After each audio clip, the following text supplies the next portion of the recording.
6 participantes, 8 participantes.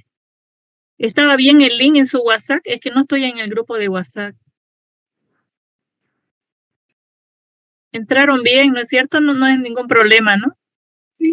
Sí, todo bien, se pudo ingresar.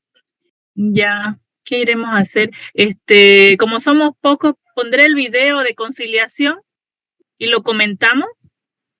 ¿Les parece? Dependiendo, si gusta suspenderlo, podemos también, ¿no? También lo que Dependiendo de pasa los es que compañeros. eso quería hablar porque tenemos la otra clase y termina el 6 de octubre. Tendríamos 2 clases para reprogramar.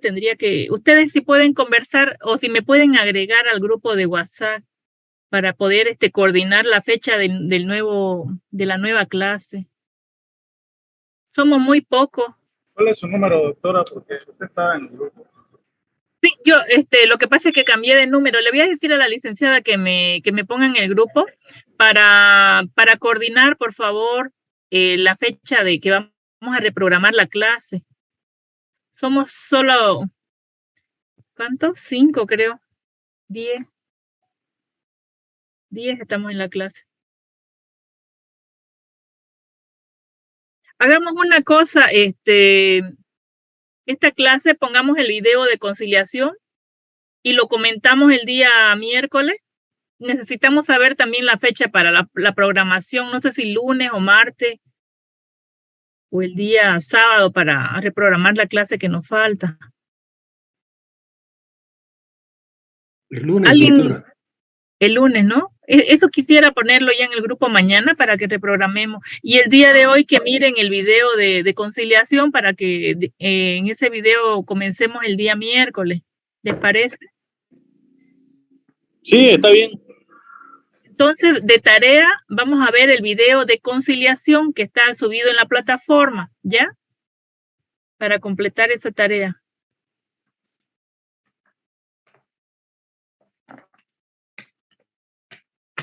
Lo pueden colocar en el grupo de WhatsApp, por favor. El día de hoy todos vean el video de conciliación. ¿Me ayudan, por favor? O creo que ya somos 9, ya 8, en vez de aumentar estamos saliendo del grupo.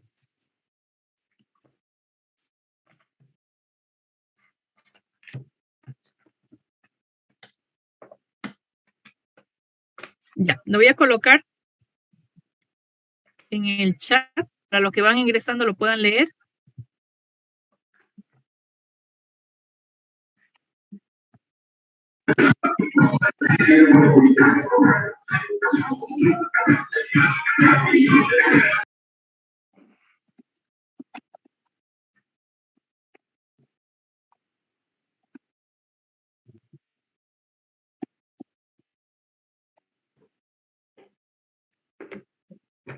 Ya, lo estoy subiendo al chat para que lo puedan leer, ¿ya? El día de hoy mirar el video de conciliación y lo comentaremos en la clase del día. Ay, perdón, lo escribí mal. ¿Ya? Tenemos que reprogramar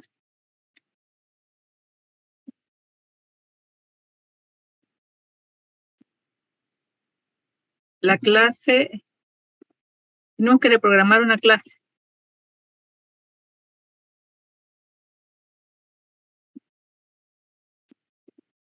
¿No?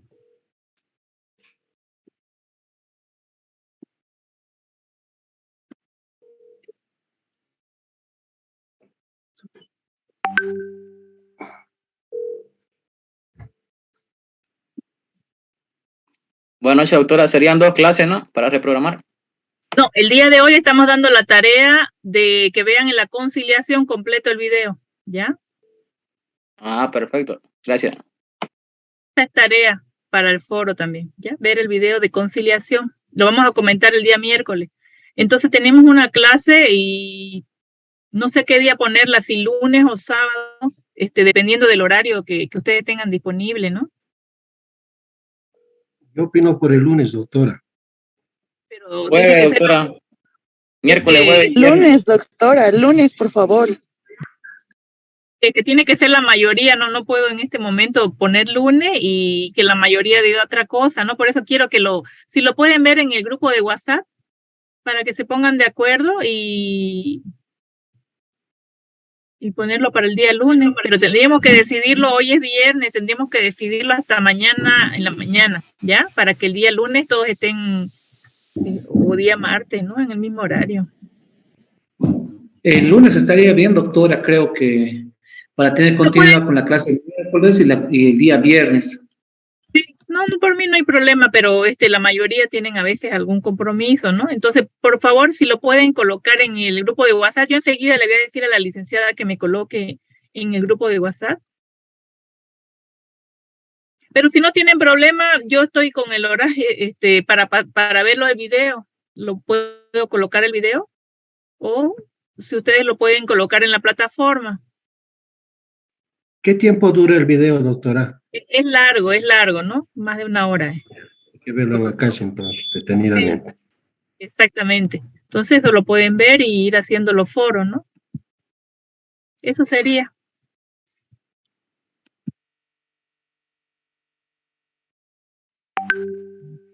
Somos 11. O pasamos nomás la clase. ¿Qué les parece? 11 tenemos. Es casi la mitad. O pasamos, doctora, y lo graba y después los demás que no estén, que lo puedan ver. Claro, en eso quedamos en la anterior clase porque nos dijeron que algunos no iban. Para así no retrasarnos mucho. Para no retrasar, es que no estamos retrasados, estamos en orden, pero podemos avanzar. Avancemos y terminamos temprano el día de hoy, ¿ya? Avancemos a las... Claro. Sí, avancemos, doctorita. Avancemos hasta las 9 y de ahí ya la otra hora ya va a ser el video. ¿Les parece? Ya. Entonces comenzamos. Sí. Ya voy a empezar a grabar la clase y voy a subir la diapositiva. Denme unos minutitos, por favor, ¿ya? Vamos primero a grabar la clase. Recording in progress.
Recording stopped.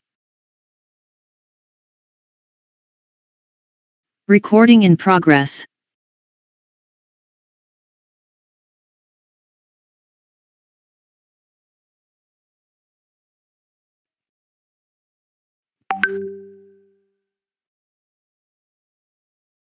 Ya. Ahora pueden ver la imagen.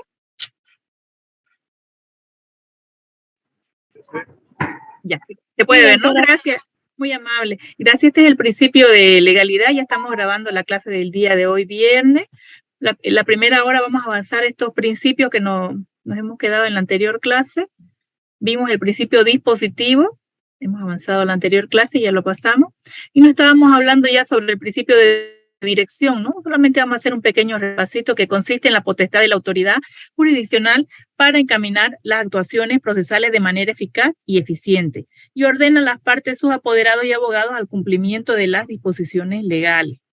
Inmediación es el pilar esencial de la reforma, implica la comunicación personal del juez con las partes y el contacto directo de aquel con los actos de adquisición. Fundamentalmente, las pruebas como instrumento para llegar a una...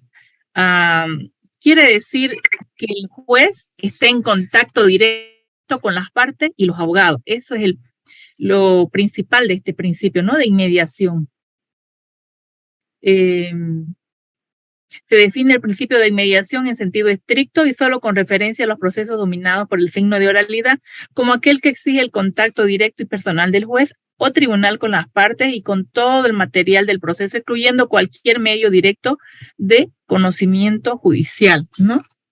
Decíamos que este principio de inmediación lo tenemos en el numeral 5 del artículo 1 de la ley 439, ¿no?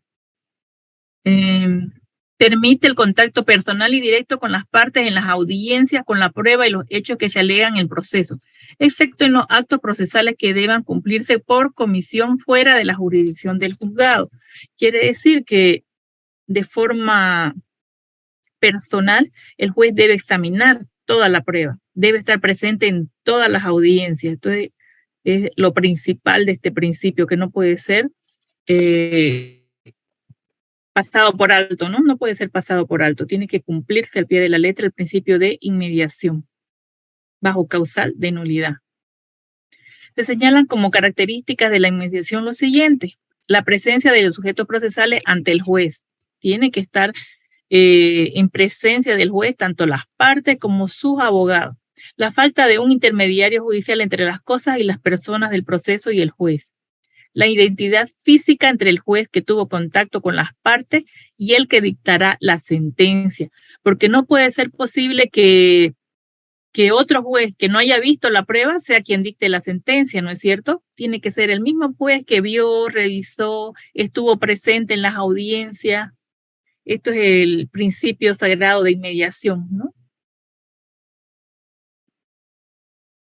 Eso es lo que estábamos comentando la anterior clase, pero se puede dar en algunos casos sui generis, que sea otro el juez que lo dicte. Por ejemplo, cuando hay una licencia, cuando hay una baja médica o cuando está en acefalía el juzgado y entra en suplencia legal otro juez. Pero lo ideal es que se cumpla con el principio de inmediación y sea el mismo juez que vio la prueba quien dicte la sentencia, ¿no? Que esté en contacto directo con las partes, que haya visto la prueba, que haya estado presente, ¿no? Eso sería lo principal de este principio.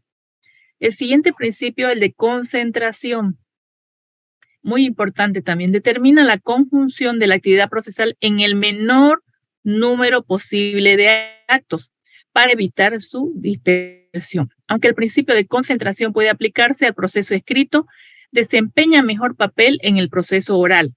En virtud de este principio, el proceso debe reducirse a pocos actos y audiencias, una o dos audiencias, unas próximas a otras, a fin de que el juez pueda frescamente en la mente grabada, todavía en su memoria, las impresiones de los sucesos importantes. Fallar en el juicio que él mismo levantó. Este principio le comunica rapidez al proceso y sitúa al juez en una mejor posición para fallar, porque no es lo mismo que vayan sucediendo 2 o 3 audiencias con un intervalo no mayor a 2 o 3 días, que se señale una audiencia, por ejemplo, en el mes de noviembre y después de 5 o 6 meses otra audiencia. ¿Con qué claridad va a dictar el juez la sentencia, no es cierto? Aquí se ve que es muy importante el principio de concentración y que en un mismo acto se puedan ver varias audiencias, aunque no estén conexas entre sí. Por ejemplo, el mismo día se puede hacer la declaración de los testigos y el mismo día se puede hacer la inspección. Entonces se tiene esta claridad que está viendo el juez el inmueble donde tiene que realizar el objeto de la litis, está viendo el inmueble y al mismo tiempo puede llamar a algunos vecinos, por ejemplo, a declarar como prueba testifical si es que han sido ofrecidos, ¿no es cierto? Entonces ahí se va a aplicar el principio de concentración. En una misma audiencia pueden llevarse varias, ¿no es cierto? O en un solo día se puede hacer la confesión judicial provocada y después a los testigos, y al día siguiente se puede hacer la inspección. Pero este principio de concentración, ¿qué es lo que nos señala? De que no debe haber dispersión después de 1, 2, 3 meses que se estén llevando otras audiencias, ¿no? Por eso dice la norma que no debe hacerse la prórroga de la audiencia en un tiempo máximo de 15 días, ¿no? No después de 4 o 5 meses. Eso no es el espíritu de la norma. La norma dice que debe ser el principio de concentración y que no deben estar dispersos entre sí, ¿no es cierto? La norma determina la conjunción de la actividad procesal en el menor número posible de actos para evitar su dispersión. Ese sería el principio, ¿no?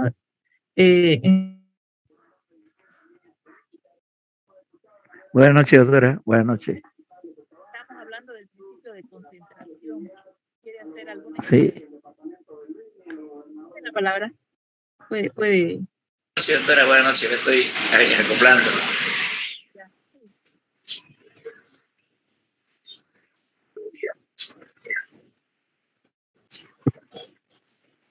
La anterior clase nos quedamos en el ejemplo del juez que estaba en una audiencia, ¿se acuerda? El día miércoles estaba conversando sobre dio un ejemplo sobre una audiencia, ¿no es cierto? De la inspección de un usucapión. Y nos decía el compañero, sí. ¿se acuerda que la inspección estaba cerrada con llave y lo llevó a cabo afuera, ¿no es cierto? La audiencia. Sí. Entonces ahí no lo dejaron pasar porque eran otros los que estaban en posesión. Y entonces ahí estábamos hablando de otro principio también, ¿no? De la anterior clase. Ahora ya estamos, dirección del proceso estamos hablando. Ahora ya vimos inmediación y en este momento estamos viendo concentración, que el juez en una sola audiencia puede hacer varias cosas en un mismo día también por celeridad, ¿no? Para que se lleve a cabo la misma. No es posible que después de 1, 2, 3 o 4 meses se estén llevando las audiencias. Entonces, ya la mente no está fresca. ¿Cómo va a dictar sentencia el juez? A veces en las actas no las hacen, no colocan todo, lo hacen resumido, ¿no?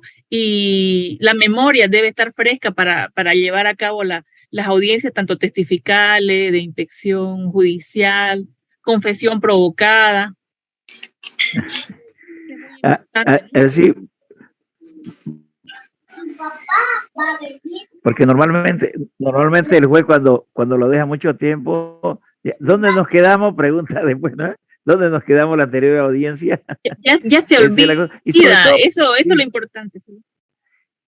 Pero doctora, lo mejor es la economía procesal, que también rebunda mucho. La economía que tienen los litigantes, el tiempo. También no es posible, yo siempre veo que van a la primera audiencia preliminar y están con todos los testigos. Se suspende y otra vez llevar a los testigos. Y a la tercera ya los testigos ya no quieren ir, ¿no es cierto? Ya en la vida real, ya en las audiencias, los testigos ya se cansan, pues no quieren ir ya a las audiencias. Y al final, cuando eran 6, 7 testigos, llegan 2 nomás del día de la audiencia, ¿no? Cuando ya se lleva a cabo por fin.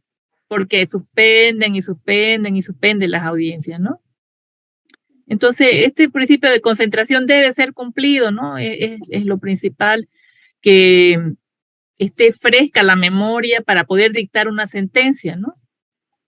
Eso sería lo principal de este principio de concentración, la rapidez, ¿no?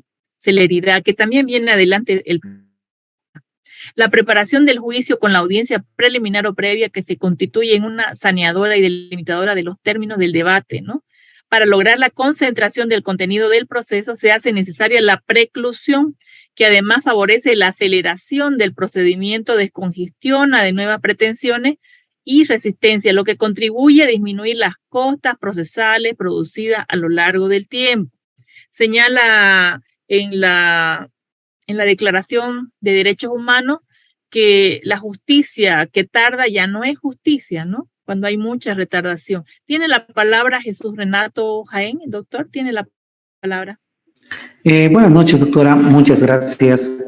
Bueno, en lo que se refiere al principio de inmediación y concentración, ¿no? Creo que a partir de la pandemia, estos principios no se los está cumpliendo a cabalidad. ¿Por qué? Inmediación, con esto de las audiencias virtuales, el juez no está teniendo un contacto directo con las partes, más allá de la presentación de memoriales u otros. Entonces, no permite que las partes puedan tener ese contacto directo con la autoridad jurisdiccional. Mucho, y se puede observar, ¿no?, esto en las audiencias de juicio. En la anterior clase se decía, ¿no?, que pese a que la aplicación del Cisco Webex permite la proyección de documentos u otros para las partes, no se puede ver o certificar si son documentos válidos o no, porque la aplicación no es la que está determinando eso. Ahora, referente al principio de concentración, creo que no, que la carga procesal que existe en todos los juzgados a nivel de Bolivia no permiten que este principio se lleve a cabalidad. ¿Por qué? Porque me ha tocado no trabajar en un juzgado laboral y los juzgados laborales adquieren lo que es el famoso turno para sentencia. Terminada la etapa probatoria, adquiere un turno para sentencia. Entonces, muchas veces el proceso terminó en el 2019, recién en el 2020-21 se está dictando una sentencia. Lo mismo pasa en los procesos ordinarios en materia civil, que están adquiriendo su turno para sentencia en procesos que, bueno, tendrían que ser, bueno, se entiende que no son sumarísimos o sumarios, pero que están tardando más de lo debido. Entonces ahí también el juez tendría que ver, ¿no? Y yo creo que particularmente más allá, como usted también, doctora, ha trabajado en un juzgado, yo creo que tendría nomás que ver el Estado de invertir mayores recursos para que haya mayor número de juzgados para que realmente se lleven estos principios, ¿no? Porque la verdad que se ve que no se están cumpliendo a cabalidad esos principios. Exactamente, porque el espíritu de la ley 439 es que exista celeridad, que los procesos terminen en menos de un año, y no está pasando, ¿no? Porque, bueno, por la mora judicial que hay, usted hablaba de materia laboral, ¿no? En materia laboral ya creo que ha sobrepasado ya, ¿no? Los límites. En materia civil es la rapidez, la celeridad, también es otro de los principios que vamos a ver más adelante, toda vez que tiene unos plazos para dictar la audiencia y en audiencia dictar sentencia, entonces no sería posible que estén poniendo fecha para dictar sentencia después. Si la norma dice que dentro de la audiencia complementaria se dictará la sentencia, ¿no? Se debería cumplir para lograr la concentración en la audiencia preliminar, ya ver ya las audiencias y hacer una pequeña prórroga de hasta 15 días no más y después irse a la audiencia complementaria. Entonces no existe por qué dilatar esos plazos procesales, ¿no es cierto? Y debe existir la concentración. Y también a la hora de señalar la prueba, en el memorial de demanda tiene que ser claro, decíamos desde el primer día de clase, comentaban sus compañeros, que deben cumplir con la normativa legal, toda vez que en la demanda es donde debemos señalar toda la audiencia. ¿Qué pretendemos con cada prueba? Es en la demanda, no después que se debe realizar. Y eso, como estamos todos aquí empezando, estamos aprendiendo, aprendamos bien, ¿no es cierto? No esperemos, es que en el antiguo Código Procesal Civil, de Procedimiento Civil, perdón, de 1977, se daban mucho los incidentes, ¿no? Los incidentes, retardación, dilación, toda vez que tenían un plazo probatorio, un decir, ¿no? Que era 50 días, pero ese plazo probatorio no se cerraba. Pasaba 1 año, 2 años y seguían presentando pruebas.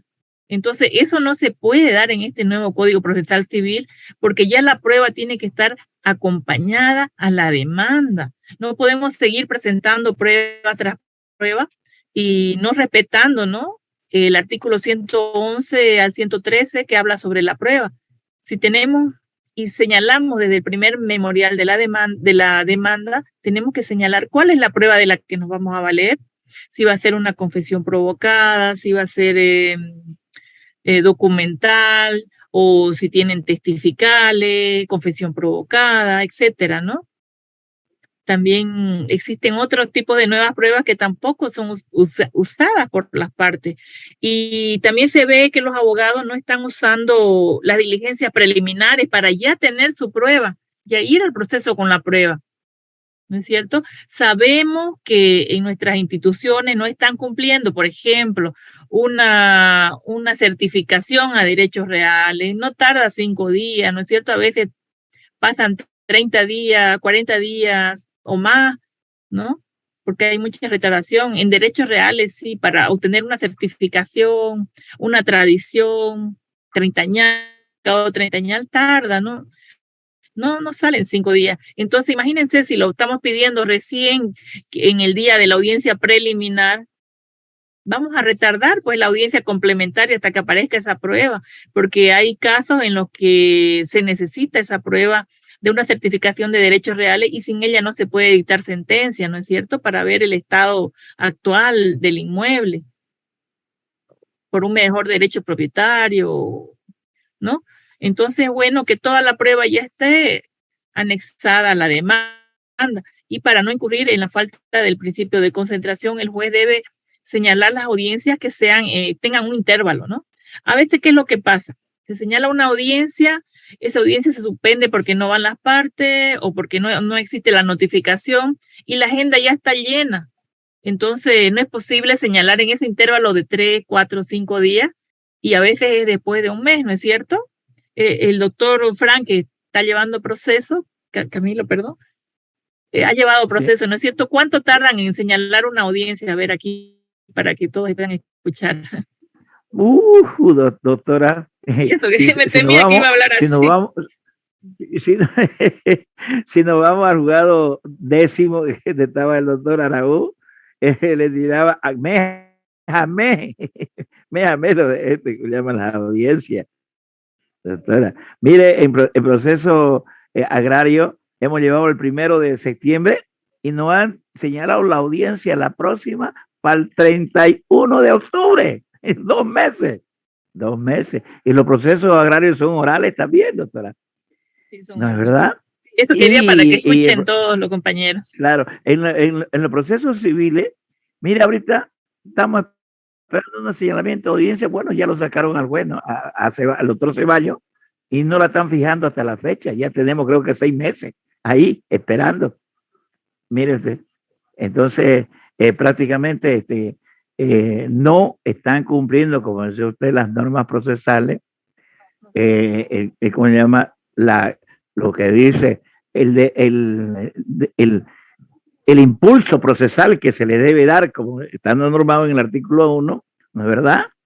La celeridad, el cumplimiento de las normas procesales, no se está cumpliendo, evidentemente. Claro, el caballito de batalla es la situación de la recarga procesal, evidentemente.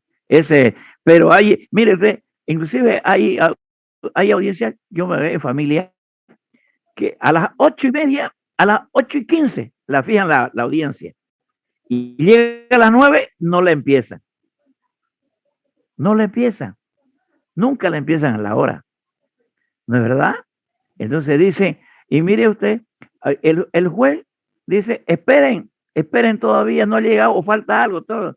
Todavía, claro, nosotros tenemos que esperarlo a los jueces, evidentemente, ¿no? Pero cuando uno se retrasa, no quieren esperar. Es a la inversa. Y los derechos son iguales, usted sabe, ¿no? Por eso dice, ¿cómo se llama la Constitución? Nos señala la Constitución igualdad, va arriba, la igualdad. La igualdad, exactamente. Muy bien. Gracias por aquí a varios compañeros que no han ido todavía a una audiencia. Quería escucharlo de usted porque ha ido varias audiencias y para que no me dejen mentir, ¿no? Para los que son de otros departamentos, los juzgados de La Pampa, de la Isla y de la Villa son descentralizados, donde hay un solo juez para una enorme cantidad de personas, ¿no? Hay muchos habitantes en esa zona. Entonces, es lamentable, ¿no?, que no se estén cumpliendo los principios y principalmente este principio de concentración y el principio de celeridad, ¿no? Tiene la mano levantada el doctor Franklin. Tiene la palabra, por favor. Doctora, con referencia al principio de concentración, bueno, a veces consideramos y vemos nosotros en todo el país que a veces los jueces señalan a audiencias como las misas de matrimonio, en 1 hora 10 matrimonios o bautizos en una sola, ¿no? Entonces uno va a las 10 y de otros audiencia a las 10 también. Bueno, pues es que tal vez no les alcanza la agenda, pero mucho depende del orden que tenga el juez y del apoyo de su secretario, ¿no? Entonces, en La Paz, por ejemplo, se señala audiencia y el juez es quien dirige y limita, ¿no?, la participación, y es hasta terminar. A lo menos los jueces civiles están empezando a aplicar aquello, ¿no? Hasta terminar. Ahora, si uno revisa el 365.3 romano, por ejemplo, ahí el juez no debería ser tan tolerante, ¿no?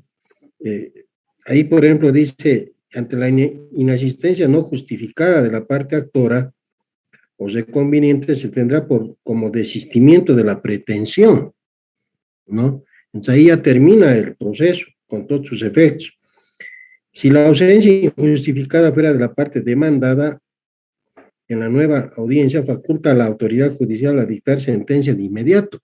Muy pocos aplican eso, muy pocos. Entonces, si uno se pone a pensar y dice, bueno, ¿de quién es la culpa? A veces decimos, no, es la falta de jueces, digamos, que eso es cierto. Pero también los jueces no tienen el valor y la valentía de aplicar el 365, inciso 3, ¿no? En La Paz, por ejemplo, un juez aplicado, uy, hasta lo han querido golpear. Entonces, a veces los jueces ya les da miedo aplicar este inciso, ¿no? Entonces, todo depende también de la voluntad de la autoridad. Depende mucho de la voluntad. No están aplicando el principio de dirección, ¿no es cierto? Tienen que saber dirigir y son muy pocos, como dicen, ¿no? Que están aplicando. Como jurisprudencia le voy a señalar 3 autos supremos sobre el principio de concentración, ¿ya?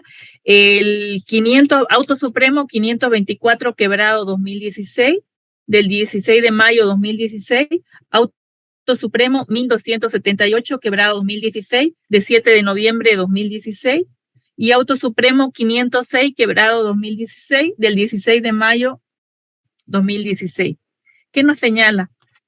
Que los actos procesales deberán realizarse sin demora, dice, procurándose abreviar los plazos y concentrar en un mismo acto o audiencia todas las diligencias que fueren menester, ¿no? Esto también por el principio, también para celeridad, gratuidad también, ¿no? Para evitar, imagínense, llevar a los testigos 3, 4, 5 veces, ¿no? Eso también ocasiona gastos, ¿no es cierto? Sí. A las partes. Considerando este principio, se debe tener presente que el proceso debe desarrollarse en el menor tiempo posible y con la mejor unidad.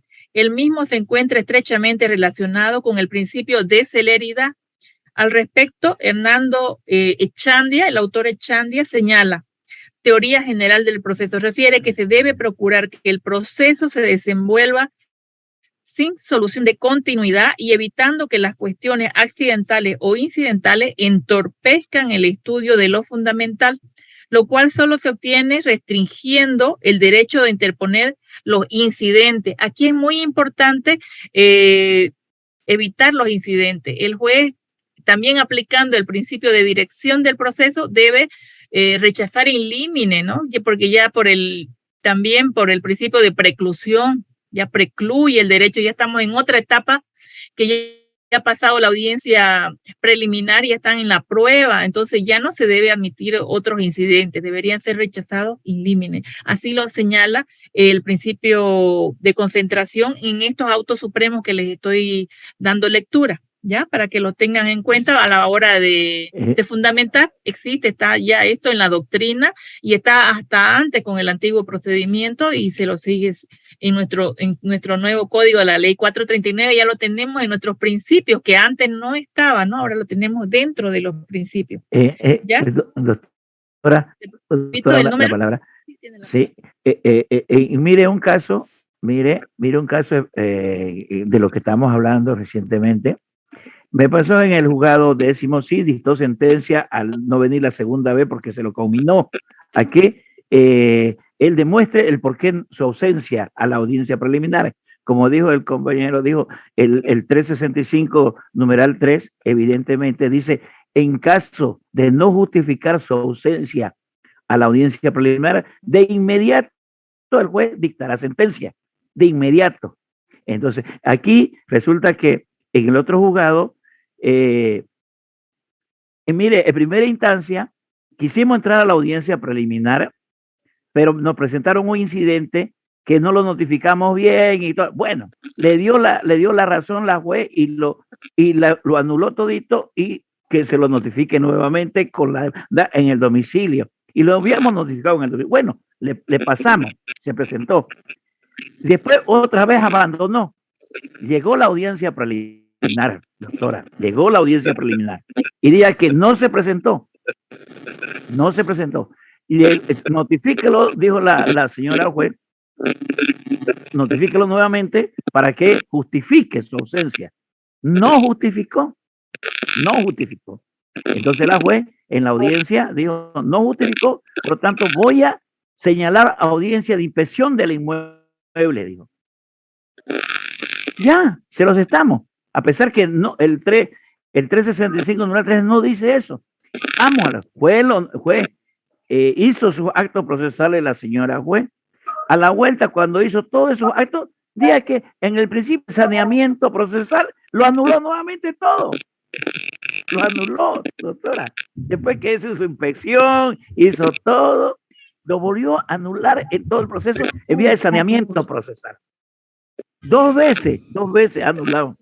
Ya no puede ella anular por anular si ella misma ordenó que se lo notifique por tablero, ordenó con todo el reglamento y el otro ya se había personado, incidentando y le dio la razón y después no volvió a presentar. Entonces no había más que estar con la sentencia, como dice el 365 numeral 3, y no la quiso, lo anuló más bien el proceso y estamos en apelación contra ese auto.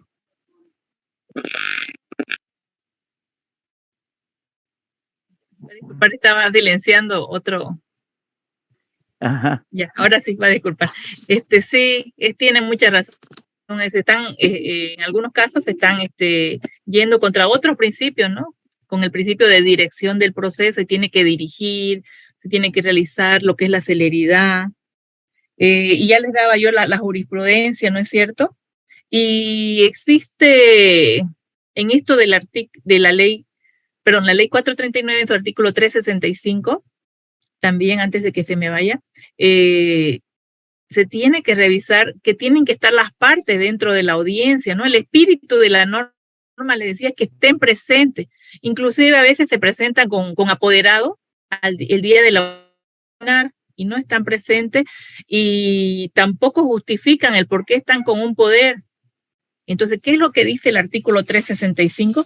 Que tiene que estar la parte de forma personal y se debe contar a partir de esa audiencia los 3 días. ¿Y qué es lo que hacen? A veces justifican, ¿no? Y tienen que acreditar, dice, documentalmente. Eso está en el 365. Convocada la audiencia preliminar, las partes comparecerán en forma personal, excepto motivo fundado, ¿no? Ahí dice claro, excepto motivo fundado, que justificare la comparecencia por representante. Entonces quiere decir que la parte demandante tiene que señalar, pues en un memorial, ¿sabe qué? Yo estoy enfermo, tengo una enfermedad que me impide estar presente, o puede ser una enfermedad base, o ahora puede estar lo de las secuelas del COVID, ¿no? Que no pueden estar o mucho tiempo parados o mucho tiempo en alguna audiencia, pero debe fundamentarlo, ¿no? Con algún certificado médico y que por esta razón se está presentando está presentándose el apoderado, ¿no es cierto? O puede estar de viaje, o sea, existen miles de motivos, ¿no? Pero ¿qué pasa? Se apersonan directamente en la audiencia preliminar y se van con un poder, lo presentan ese mismo día, lo presentan y ya el juez no sabe qué hacer, ¿no es cierto? Ahí buscan qué hacer en ese momento y la llevan a cabo algunas veces, pero el principio, el espíritu de la norma es que esté presente la parte. ¿Por qué? Porque ahí va lo que es el principio de conciliación. Lo que se quiere es que estén las partes presentes para poder conciliar. Por eso tienen que estar presentes. Y algunos dicen, no, si ya hubo la conciliación previa, ¿por qué otra vez? ¿No? Les decía desde el primer día que eso lo tenemos en la norma suprema, ¿no es cierto? La Constitución Política del Estado, que es la cultura de paz, ¿no? Eso a manera de comentario, ¿no? Y después lo que estaba señalando el compañero, que existe extrema vulneración, ¿no? Siempre se está vulnerando los principios de concentración, de dirección, porque ya no se puede tener en cuenta la chicanería, ¿no? Antes era la chicanería que presentaban un memorial, ¿para qué? Para incidentar por incidentar, pero ahora está en la jurisprudencia. Le voy a subir alguna jurisprudencia sobre incidentes de nulidad. No se puede presentar un incidente porque sí, solamente por incidentar, y tampoco se puede decir incidente de nulidad hasta el vicio más antiguo. No, ahora tiene que ser específico. ¿Qué me está causando daño, no? ¿Qué daño, cosa? ¿no? Exactamente. ¿Qué me está causando indefensión? O sea, tiene que ser algo extremo, ¿no? Algo grosero, un error grosero que se haya, por ejemplo, la liticonsorcio que estamos hablando en la anterior clase, que no se haya llamado a todos los que han intervenido en un contrato, todos los herederos no se los ha llamado, o si ha fallecido, pues ahí es un error grosero que sí amerita un incidente de nulidad. No existen casos, ¿no? Casos y casos, ¿no? Les puedo dar un ejemplo, que en un proceso se estaba realizando, en un proceso monitorio, o creo que era coactivo. Bueno, la historia es que se había citado a un matrimonio, ¿no? Que eran los que habían firmado el contrato, pero sucede que este matrimonio estaba en divorcio y la prueba estaba el proceso de divorcio. Y ustedes saben que en materia de familia ya no es el domicilio conyugal, ¿no es cierto? Cuando ya está en divorcio hay una separación de cuerpo. Y habían citado a la esposa en el mismo domicilio a ambos. Entonces ahí sí se produjo lo que es la nulidad. Eso fue en apelación y se confirmó ese incidente de nulidad, ¿no? Que fue probado, pero porque se demostró con prueba, ¿no? Estaba ahí copia legalizada del expediente de familia, de divorcio, que estaba ya ordenado la separación de cuerpos por el juez, ¿no? Entonces ahí vemos también la parte de familia, ¿no? Y hay otros procesos. Doctora, y el marido no le hacía saber porque no se hablaba, porque estaban en divorcio. Claro, ¿no? Y no, más bien estaban peleándose los bienes ahí o sea, uno ya va leyendo, le pone la fotocopia. No, y lo peor de todo es que eso ya tenía conocimiento, era una institución financiera.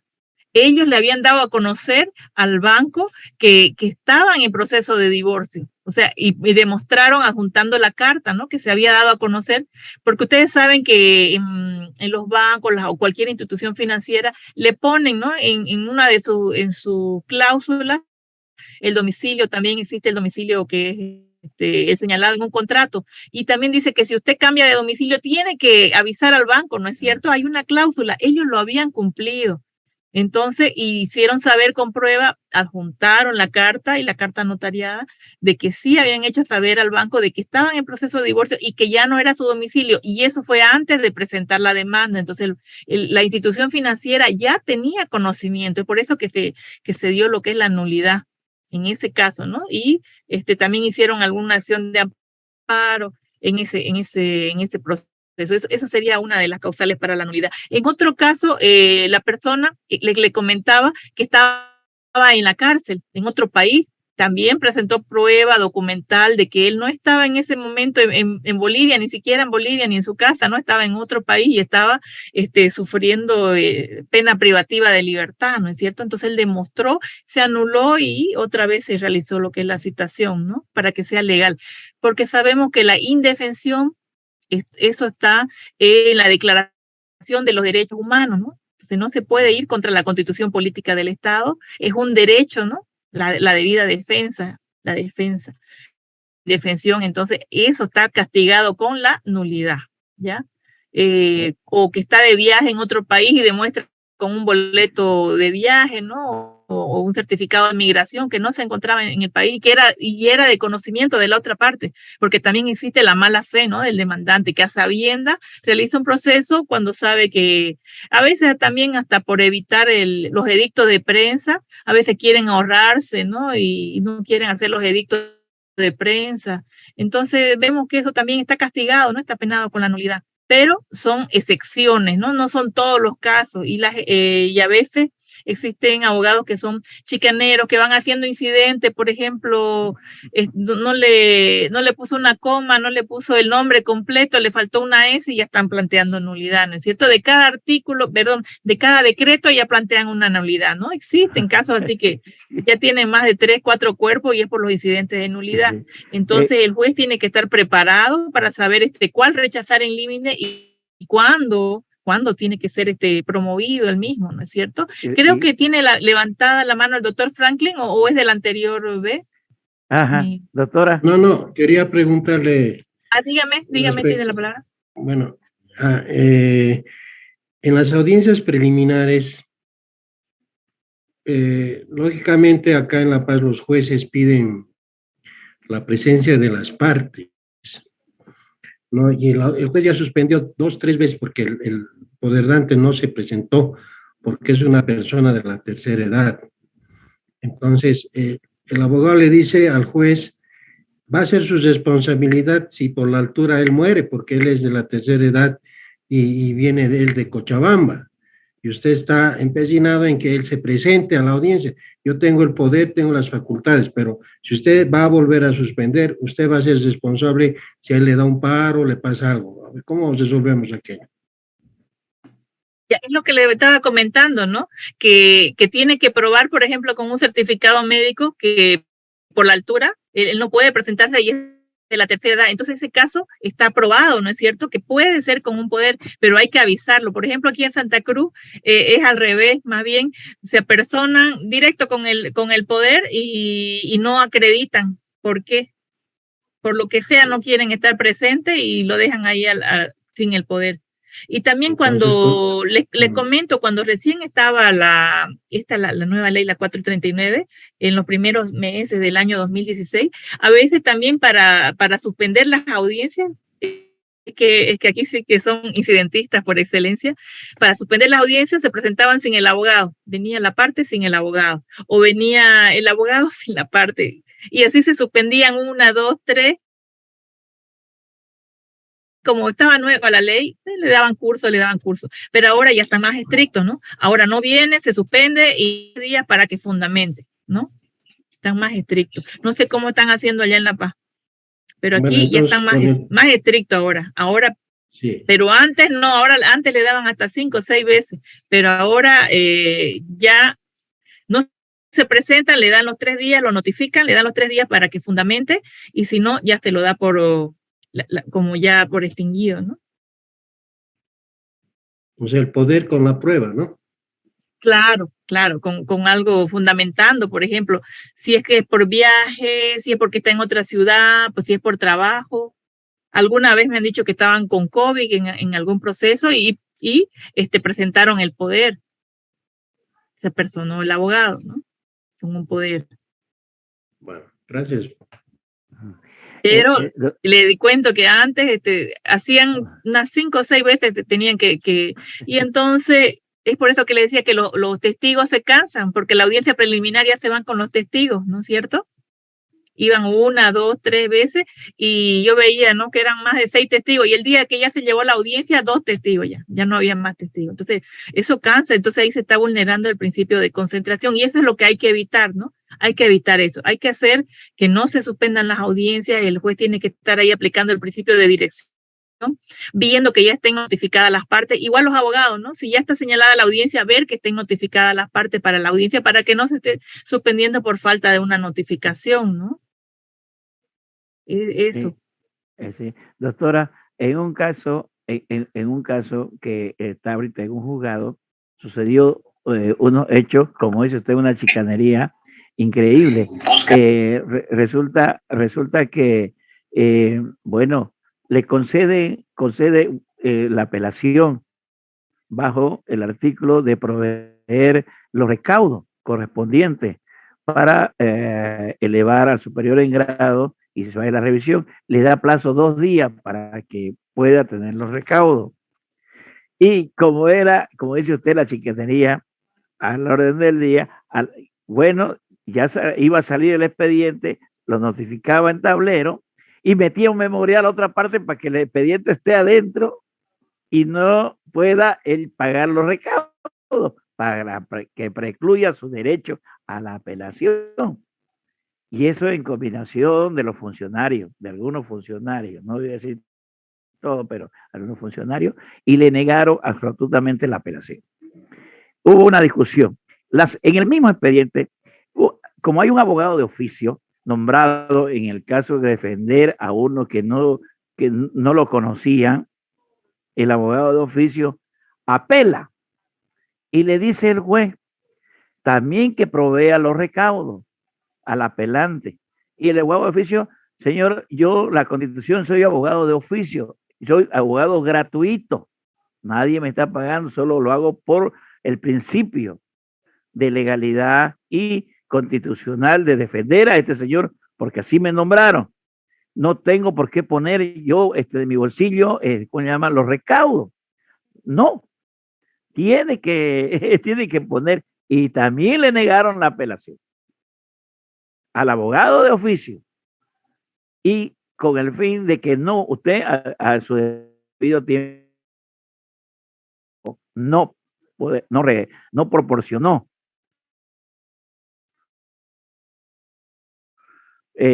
para la foto por el Estado, por su misma autoridad. El juez lo nombró de abogado de oficio. Y le negaron la apelación al abogado de oficio también. Algo, yo le he dicho, la ley de la 025 señala que los recaudos han sido anulados, no hay valores para pagar, no hay, ya dejaron de existir los pagos, los aranceles, todo lo que sea, ¿cómo se llama? Pagando, como dice el 180 de la Constitución, justicia gratuita. Entonces estamos en esa situación, doctora, que hay funcionarios que no, o jueces no hacen cumplir. No están haciendo cumplir en ese. Vamos a hablar también sobre la gratuidad. Muchas gracias. Y me llamó la atención que habló sobre los abogados de oficio, porque también lo usan para suspender la audiencia, sí. No asisten a la audiencia preliminar y también tiene que estar presente el abogado de oficio, ¿no? ¿Qué es lo que pasa? Señalan el abogado de oficio y el abogado de oficio solamente presenta un memorial de apersonamiento, cuando su deber del abogado de oficio es contestar la demanda, porque es una defensa que está realizando.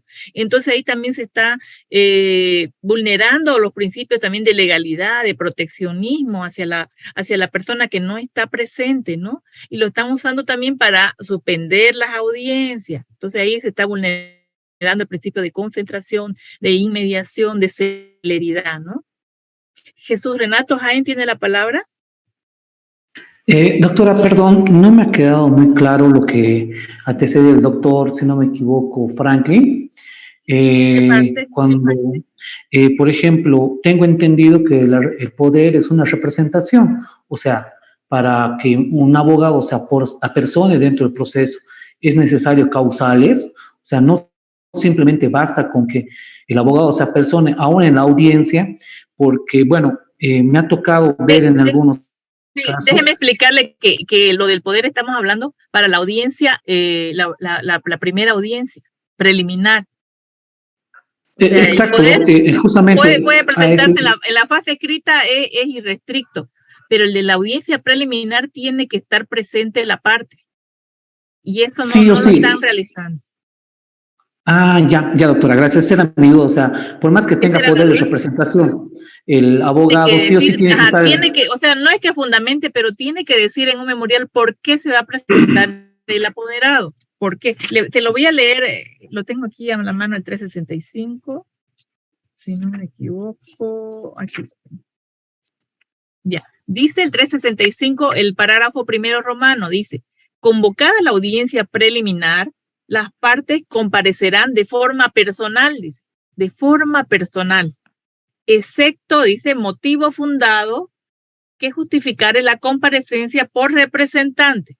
O sea, si es que va a ir un representante a la audiencia preliminar, el abogado tiene que fundamentar el por qué. Puede ser una persona de la tercera mayor, un adulto mayor, que tenga enfermedad base, por ejemplo, ¿no? Que sea mal del corazón, o si le hace daño a la altura, qué sé yo, dependiendo del lugar, ¿no? Donde se vaya a presentar. En algunos casos me han señalado que estaban, por ejemplo, ese día con COVID, por ejemplo, y se les ha aceptado que no estén presentes ese día o que estén con un poder, o si no suspenderla para que ellos estén presentes, porque les decía desde el principio, desde el primer día de clase, que el principio, el espíritu de la ley 439 es la oralidad y la concentración, son las características principales de este código, ¿ya? Y eso ya lo tenemos en la doctrina del derecho comparado en Uruguay, ¿no? Que ya ellos señalan que también la presencia de forma personal, es personalísima la audiencia preliminar, porque es lo que se quiere, que estén las partes presentes para que puedan conciliar, ¿ya? Y la actividad saneadora se encuentra en esa audiencia preliminar. ¿Visto? Doctora, una última consulta es justamente sobre este tema. ¿Y qué pasa si al momento la parte que demanda, ya al momento de presentar la demanda, ya da un poder de representación al abogado? ¿Es igual necesario que se presente, aún el poder tenga la facultad para apersonarse, para conciliar y todo eso? ¿Sí o sí es necesario? Es que lo dice la norma, no se lo estoy leyendo, tiene que estar en forma personal. Entonces, lo que tiene, si ya tiene el poder en el primer, perdón, hay alguien con el micrófono. ¿Apagar, por favor? Mandas nuevas acá. Doctor Franklin, ¿puede apagar su micrófono, por favor? Ya, gracias. Les decía, ¿no? Que en la primer memorial la demanda se presentó con poder. Ese ejemplo me está dando, ¿no? Se presentó con poder y ya tiene señalada audiencia preliminar. Entonces, antes de que se lleve a cabo, tiene que presentar un memorial diciendo que el poder también lo faculta para estar en la audiencia preliminar y fundamentar el por qué. ¿Por qué no puede estar presente? Ya, muchas gracias, doctora. Ahora sí, me queda más claro. Muchas gracias. Claro, esa fundamentación, porque a veces llegan, ¿no? En los procesos, llegan el día de la audiencia y presentan un poder el día de la audiencia y no señalan el por qué. Entonces, ¿qué nos dice el 365? Que se debe señalar el por qué. Tiene que ser por motivo fundado, dice. Motivo fundado que justificare la comparecencia. Entonces, la regla es que las partes comparezcan en forma personal. Esa es la regla para todo, que debe ser cumplida. Y la excepción es que se asista con un representante a la audiencia preliminar, ¿ya? No estamos hablando de la fase escrita, estamos hablando de la fase que es oral. ¿Por qué? Porque el juez es obligación del juez instar a la conciliación. Y eso es bajo causal de nulidad. Si en el acta no consta que el juez llamó a las partes a conciliar, ahí puede haber una nulidad. Porque ese es el espíritu de la norma, el espíritu de la ley. Y en la siguiente clase vamos a hablar sobre la conciliación, porque quiero que vean el video de conciliación y vamos a hablar sobre lo que es la conciliación y el por qué es importante la conciliación, ¿ya? En esta audiencia preliminar que estamos hablando, se realiza la fase de saneamiento. Ya el juez tiene amplias facultades hasta de declarar la improponibilidad de la demanda en esa audiencia preliminar. Después de que se ratificó la demanda, se llamó a conciliar, se resolvieron excepciones, se pasa a un segundo punto que es saneamiento. El juez tiene la obligación de revisar el expediente y ver si existe alguna causal de nulidad, si no se ha llamado a alguna parte. Ahí ese es el momento justo. No vamos a esperar antes de dictar sentencia. Aquí falta una parte y otra vez anular. No, porque existe lo que es la preclusión. Los abogados también están llamados a revisar el expediente. Antes, con el antiguo Código de Procedimiento de 1977, hasta lo podían hasta denunciar al juez. Usted no revisó, señor juez, usted tenía la obligación de ver que le faltaba una parte y lo denunciaban al juez. No, ahora con la ley 025 dice que no solo el juez está llamado a revisar el expediente, también los abogados son responsables. Entonces ya esa responsabilidad se divide entre el juez y las partes y los abogados que tienen que también revisar su expediente. Y también existe la preclusión. Tienen 3 días desde que conocen la causal, tienen 3 días para presentar su incidente. Ya no es que llego a sentencia, la sentencia es improbada para mí, o sea, está en contra de la parte, ahí pues ya se fijan todo lo malo, que ya no se presentó, que no estuvo presente, que el acta estaba mal hecha, ya precluyó. Es un principio que antes lo teníamos en la doctrina, ahora ya el principio de preclusión también lo tenemos en la ley 025 y también en esta ley 439. ¿ya? Entonces, por eso que tenemos que estar atentos.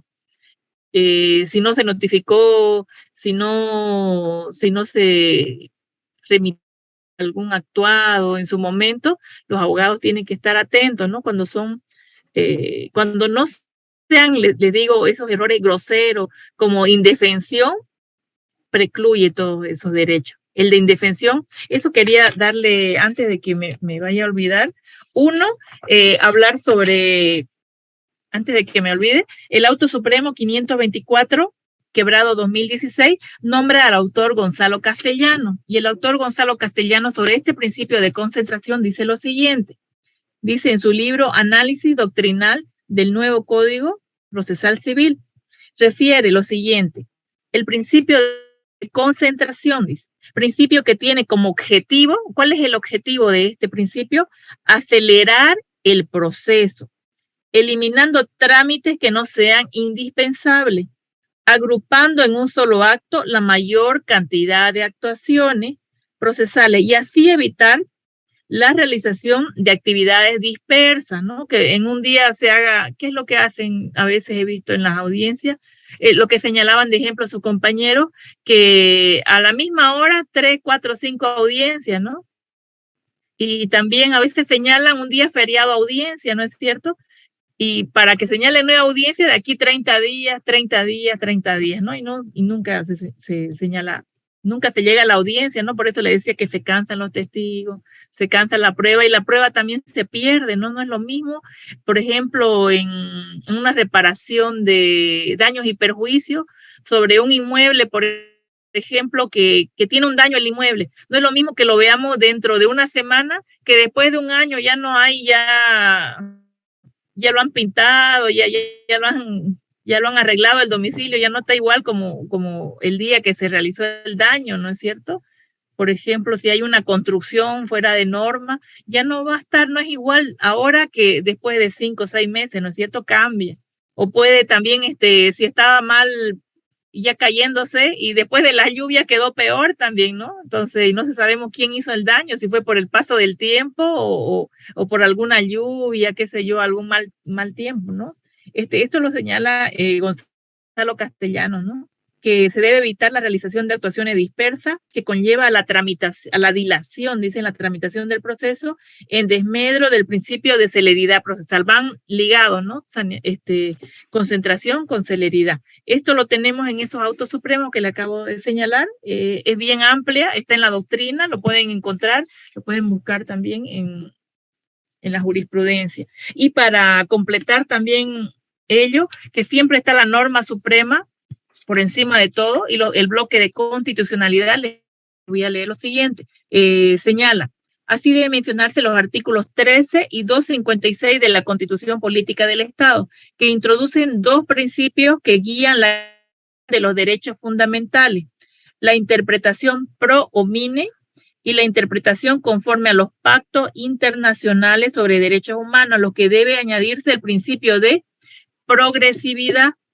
Este principio de progresividad se desprende del artículo 13 de la Constitución Política del Estado y la directa justiciabilidad de los derechos previstas en los artículos 109 de la misma norma suprema, que señala, norma que establece que todos los derechos reconocidos en la Constitución son directamente aplicables y gozan de iguales garantías para su protección y que se constituyen una concreción del carácter normativo de la Constitución Política del Estado Plurinacional de Bolivia, como otra de las características fundamentales del Estado constitucional. Esto lo tenemos en la sentencia constitucional plurinacional, la 0121, quebrado 2012, de 2 de mayo. Supone la superación formalista del sistema jurídico y se constituye en un postulado para consolidar el valor normativo de la Constitución Política del Estado. En este sentido, dicha sentencia constitucional señala lo siguiente. La premisa en virtud de la cual se debe asegurar la eficacia máxima de los derechos fundamentales exige en términos de teoría del derecho la superación de una concepción ius positivista y formalista del sistema jurídico e implica la adopción de los postulados jurídicos destinados a limitar el poder, sino fundamentalmente direccionados a consagrar y consolidar la vigencia material de los derechos fundamentales. el principio de aplicación directa y eficaz de los derechos fundamentales. Esta aplicación directa lo debe realizar el juez, entonces ahí va también con el principio de concentración, el principio de inmediación, ¿ya? Y el principio de dirección, el juez director del proceso que debe aplicar no solo la normativa con la letra muerta, le decía, el juez tiene la obligación de aplicar de forma directa la constitución política del Estado, cuando ve que se está vulnerando algún derecho fundamental de alguna de las partes, ¿no? Constituye un postulado que consolida el valor normativo de la Constitución por el cual los derechos fundamentales tienen una efectividad plena, más allá de un reconocimiento legislativo o de puro formalismo, que pueden obstaculizar su plena vigencia, aspecto que caracteriza la última generación del constitucionalismo, en el cual el fenómeno de constitucionalización del ordenamiento jurídico se consagra y alcanza su esplendor a través del principio de la aplicación directa de los derechos fundamentales, el cual se materializa a través del nuevo rol de las autoridades jurisdiccionales en su labor de interpretación de la Constitución, acompañada de una coherente teoría de argumentación jurídica. Entonces tenemos el artículo 13 y 256 de la Constitución Política del Estado que facultan al juez, no solo facultan, lo obligan, porque quiere decir que está obligado a interpretar, ya no solo la letra muerta, el artículo con la letra muerta, ya tiene que usar los principios, todos los principios que estamos llevando, y aparte los principios de la Constitución Política del Estado, de la Corte Interamericana de Derechos Humanos y todo lo que es el bloque de constitucionalidad. El juez tiene la obligación de conocer, de estar al día con todas las normativas, con toda la jurisprudencia. Entonces, si está al día con todo ello, entonces va a poder aplicar todos estos principios, no ir y hacer otra cosa diferente, ¿no es cierto? Entonces eso es muy importante. Esto también es importante, que trasluce dos principios más que se debe en la interpretación de los derechos fundamentales, la interpretación pro homine y la interpretación conforme a los pactos internacionales de derechos humanos. Respecto a la primera, los jueces, tribunales y autoridades administrativas tienen el deber de aplicar aquella norma que sea más favorable para la protección de los derechos, que ya sea inmersa en la Constitución o ya sea en los bloques de constitucionalidad, y de asumir una interpretación que sea favorable, extensiva. También en virtud de la segunda interpretación conforme a los pactos internacionales sobre derechos humanos, tiene el deber, no solo facultad, el deber de ejercer el control de convencionalidad, interpretar el derecho de acuerdo a las normas contenidas en tratados e instrumentos internacionales en materia de derechos humanos, ratificados a los que se hubiera adherido el Estado, siempre y cuando declaren derechos más favorables a los contenidos en la norma suprema, ¿no? Les decía que hay sentencias, hay doctrina en la Corte Interamericana de Derechos Humanos. Entonces tenemos el caso Arellano versus Chile de la Corte Interamericana de Derechos Humanos, que habla sobre la obligación de los jueces que deben aplicar esta normativa más favorable siempre y cuando sea en favor de los derechos humanos, ¿no? ¿Qué se puede? En este caso también Almonacic Arellano contra Chile, que son los jueces y tribunales los que deben efectuar el control de convencionalidad, que el juez no debe aplicar la letra muerta, ¿no? Tiene que ver cuál es por qué lo va a interpretar, por qué tiene que hacer de esa manera, ¿no? De qué forma tiene que estar viéndose, cuál es el sentido. Por ejemplo, a veces ustedes han visto que antes se podía embargar, ¿no es cierto? Los sueldos. Con el antiguo código y en la antigua constitución, se embargaban los sueldos que se pedía pido en los ejecutivos, por ejemplo, materia ejecutiva. Señalo que se haga el embargo de todos los bienes del ejecutado, y así también pido un oficio que él trabaja en tal lugar para que se le haga el descuento del 20% de su salario, ¿no? Y ahora con la nueva constitución y la nueva ley 439 también lo señala, inembargable. ¿Qué es inembargable, no? Por ejemplo, estábamos señalando el primer día de clase, en los cementerios, es inembargable, ¿no? Entonces, había casos en que aplicaba letra muerta y porque estaba con un certificado al ODIAL, iban y embargaban hasta eso, ¿no? Hasta el cementerio se daba. Entonces, ahí el juez no tiene que aplicar la letra muerta, tiene que aplicar primero la Constitución y regirse a los derechos y tratados siempre y cuando sea conforme a los derechos humanos.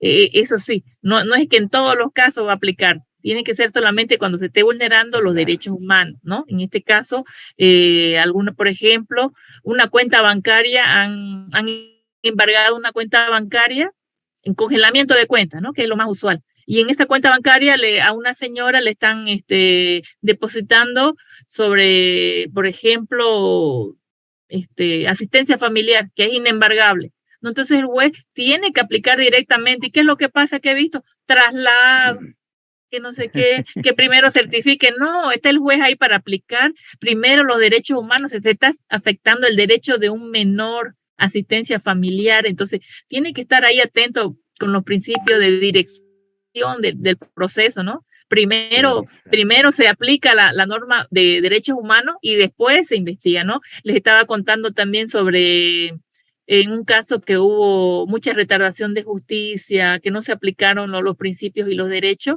que era el caso Z contra Bolivia, ¿no? Entonces ahí también fue en contra de Bolivia, ¿no? Esa sentencia. Y en este caso que les estaba señalando, el Almonacid versus Chile fue contra Chile, ¿no es cierto? Y obligó al Estado para que se aplique el control de convencionalidad que sea aplicado por los jueces, ¿no? En esa sentencia de la Corte Interamericana de Derechos Humanos, ¿no? Que se aplique por el imperio de la ley, ¿no? La convención y los tratados constitucionales. Tiene la palabra Wilde Velasco, puede. Ahora, como trajo esta colación aquí el tema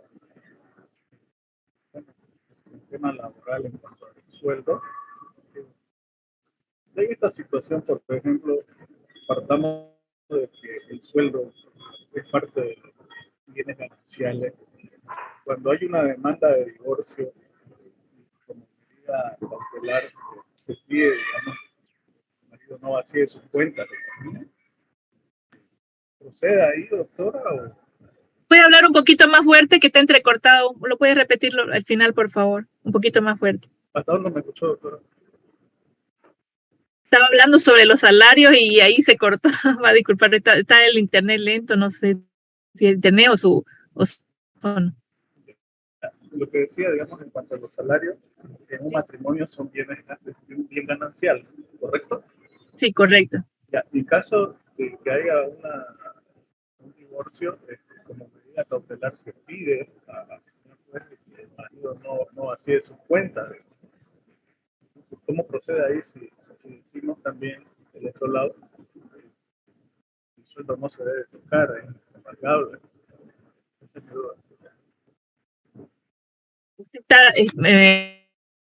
A ver si le entiendo. Está hablando sobre cuando se embarga el 50% en una cuenta bancaria cuando hay división de bienes, ¿eso?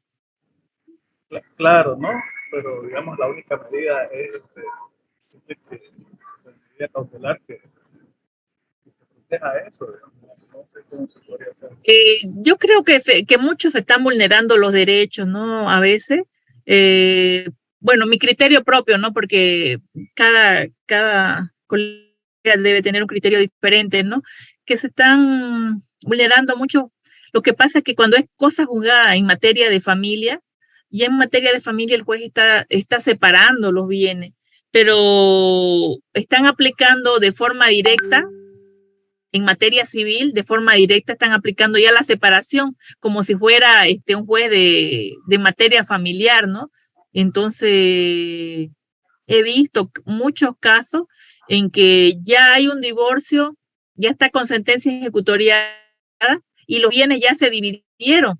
Y en materia, eso es generalmente cuando sacan un crédito al banco, ¿no es cierto? Y saca el matrimonio. Después se dividen, pero se los ejecuta juntos, inclusive cuando ya están separados legalmente por una sentencia de divorcio ejecutoriada.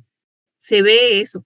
Pero a veces realizan estos embargos sin que estén separados, sin que exista una sentencia, directamente el 50%. No sé qué opinión, a ver, para que hagamos un debate en este momento, que es un tema bien controvertido, ¿no? Existen diferentes corrientes que algunos protegen, doctora, ¿no? en el caso, Otros. sí, sí. En el caso de los divorcios, cuando hay un divorcio y existe cuentas bancarias que están, sea en nombre de uno, en nombre del otro, como medida cautelar, sí, no es que lo puede congelar, le puede detener cuando son cajas de ahorro que no cause problema al desenvolvimiento de la familia, los hijos y todo. Dice, son bienes gananciales, son en caja de ahorro, y que exactamente, que están ahí fijos. Sí, puede decir, hay una cantidad de dinero en tal, pero si el padre o la madre dice, tenemos una cuenta corriente que de ahí sacamos dinero para el sustento familiar, ya ahí no procede, es decir, le voy a render cuando les depositan el sueldo, por ejemplo. Porque sabemos que en materia laboral los sueldos o los beneficios sociales de un trabajo son inembargables, irrenunciables, evidentemente no hay eso. Y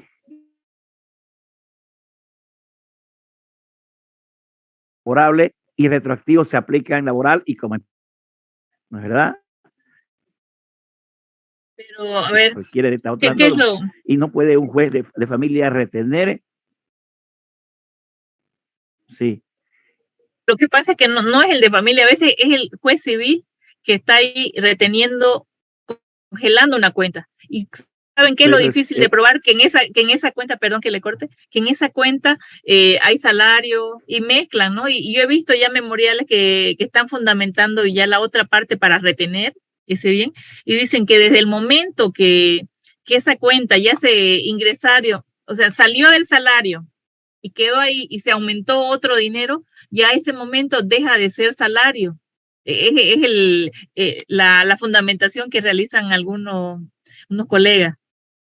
Y ahí es donde está el debate. O sea, hasta qué punto esa cuenta donde le ingresaron el salario está la asistencia familiar, está el pago está protegida de la familia, hasta qué punto está protegido, y quién tiene la competencia, el juez de familia o es el juez de civil. Esa es la corriente que hay. No. A ver, el doctor Wilde Velasco, para que nos aclare la pregunta que había hecho antes.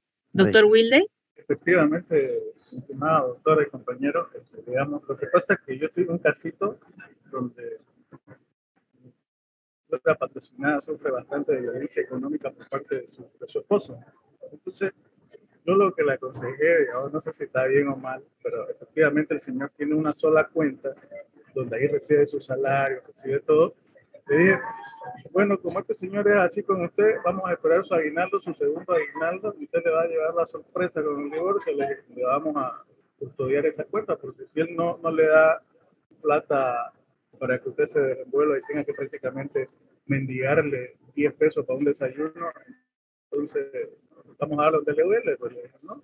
En la cuenta, porque esa cuenta es de ambos, porque usted no trabaja, porque trabaja él, pero como son un matrimonio y es un bien ganancial, él debe compartir con usted, no le debe mezquinar, pues así que esperemos el primer aguinaldo, segundo aguinaldo y sueldo y su premio el 19 de diciembre.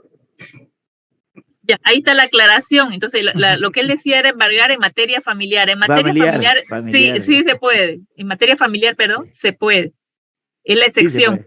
Se puede embargar en materia familiar, cuando hay división, todo. Pero en materia civil, ahí decía, a veces hay una hipoteca de la casa y, bueno, aquí toco materia familiar y civil, ¿no? Para darle el ejemplo, para dar un ejemplo. ¿Qué hacen en violencia?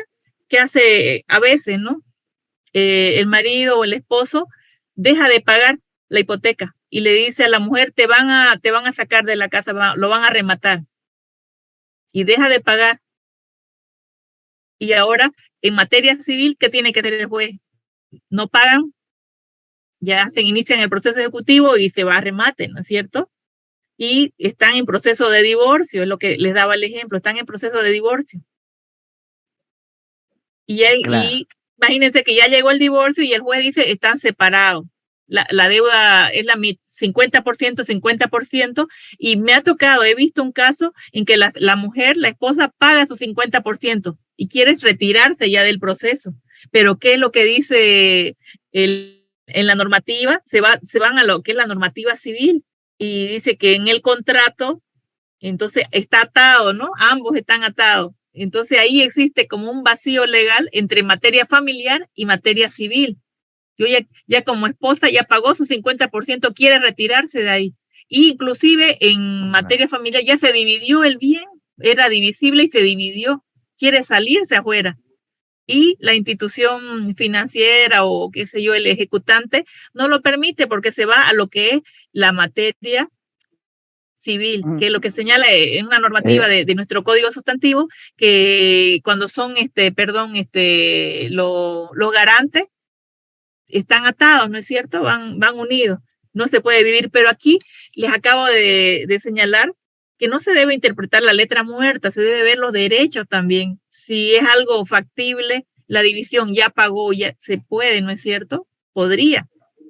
Si ya está dictada la sentencia de familia, inclusive ya está dividido, se hizo la división y ya no es una sola matrícula, ya son 2 matrículas. Y el 30%. Y está el 50% y ya pagó su 50%, quiere salirse la mujer y dejarlo al señor que él se remate su parte, ¿no es cierto? Pero ahí se dan esos casos, ¿no? Y son buena forma para pensar y verla, y cómo se podría interpretar la norma. Si se debería aplicar la norma civil o la norma familiar. Entonces ahí hay controversia, ¿no? ¿Sí? Doctora, yo pienso lo que debe aplicarse no hay necesidad ni la civil ni sino la sentencia. La Constitución igual, la Constitución. Claro, porque la sentencia es una orden que no lo puede, ni el banco ni nadie lo puede negar. Aunque tenga un contrato, no va a ir por encima de una sentencia. No va. Por encima y por encima de la Constitución. ¿No? Exactamente, porque usted sabe que una sentencia causa Estado. Entonces, se debe cumplir, dice, al pie de la letra. Y todo, instituciones públicas, y se nos ve aquí en nuestro Código Procesal Civil, instituciones públicas, está ahí en el deber de acatar lo que dice el juez. No hay discusión, si no habría un desacato.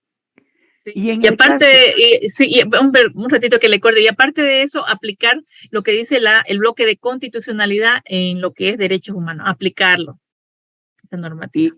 Y hay otra cosa, doctora. Cuando existe vacío legal, que lo existe en el proceso civil, lo existe, ahí va el razonamiento pues del señor juez y el libre albedrío para aplicar lo favorable, como dice usted, ¿no es verdad? En materia de aplicar los principios. Entonces es lo que yo estoy vendiendo, lo que yo viendo el chat que dicen, ¿no? Los principios que quiero que ustedes entiendan todos y cada uno y que se vayan aprendiendo esta materia. Yo me voy a ir feliz de que ustedes aprendan la importancia de los principios. Los principios los tenemos con la Constitución Política del Estado, en todo lo que es la materia constitucional, en civil, en familia, en todo, ¿no? Tiene la palabra Mabel, la estoy dejando mucho tiempo, por favor, tiene la palabra. Gracias, doctorita, buenas noches. Buenas noches.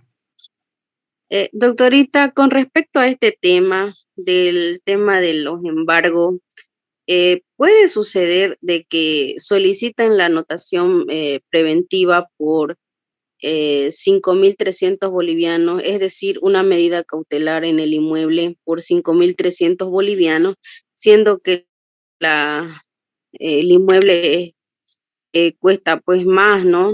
Entonces podría haber una posibilidad de solicitar una, ¿cómo se llama esto? Como que pagar a plazo.